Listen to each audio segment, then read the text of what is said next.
আজকে আপনাদের সঙ্গে শেয়ার করব মাত্র 1.5 কাপ চিকেন দিয়ে ইউনিক একটা পেঁয়াজুর রেসিপি। আশা করছি আমার রেসিপিটা আপনাদের ভালো লাগবে। কথা না বাড়িয়ে চলুন তাহলে রেসিপিতে চলে যাই।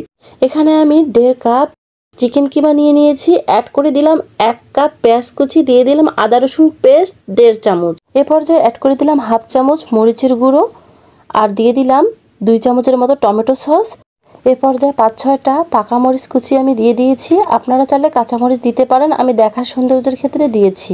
এ পর্যায়ে অ্যাড করে দেব পরিমাণ মতো লবণ, দিয়ে দিলাম জিরের গুঁড়ো 1/2 চামচ, গরম মশলার গুঁড়ো 1/2 চামচ আর হলুদটা দিয়েছি পরিমাণ মতো, ভিডিওতে স্কিপ হয়ে গিয়েছে। আর দিয়ে দিলাম 1 ফালি লেবুর রস। এ পর্যায়ে আমি 2টো ব্রেড স্লাইস ভিজে পানি ঝরিয়ে নিয়েছি, ওটা দিয়ে দিলাম আর দিয়ে দিলাম একটা ডিম। এ পর্যায়ে অ্যাড করে দিব 1 চামচ কর্নফ্লাওয়ার হাতের কাছে না থাকলে বেসনও ইউজ করতে পারবেন। এখন সবগুলো উপকরণ একটু সময় নিয়ে আমি ভালোভাবে মিক্সড করে নিচ্ছি। আপনারা দেখতেই পাচ্ছেন এই কাজটা একটু সময় নিয়ে করতে হবে। খুব ভালো করে সবগুলো আমি মিক্সড করে নিয়েছি, আপনারা দেখতেই পাচ্ছেন। মিক্সড করা হয়ে গেলে প্যানের মধ্যে আমি তেল দিয়ে দিয়েছি পরিমাণ মতো। তেলটা গরম হয়ে আসলে একে একে সবগুলো পেঁয়াজু আমি দিয়ে দিচ্ছি।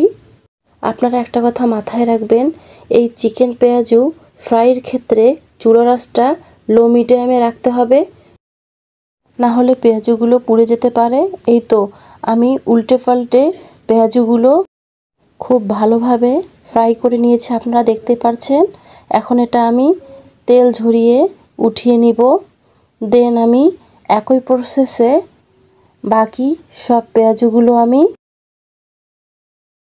ভেজে নিয়েছি, আপনারা দেখতেই পাচ্ছেন। আমার সবগুলো পেঁয়াজু ভেজে নেওয়া অলরেডি হয়ে গিয়েছে। এখন আমি এটা পরিবেশন করে নিব। তো গাইস, রেডি হয়ে গেল আমার খুব সিম্পল ওয়েতে চিকেন পেঁয়াজুর রেসিপি। আপনারা একবার হলেও ট্রাই করবেন, ইনশাল্লাহ ভালো লাগবে।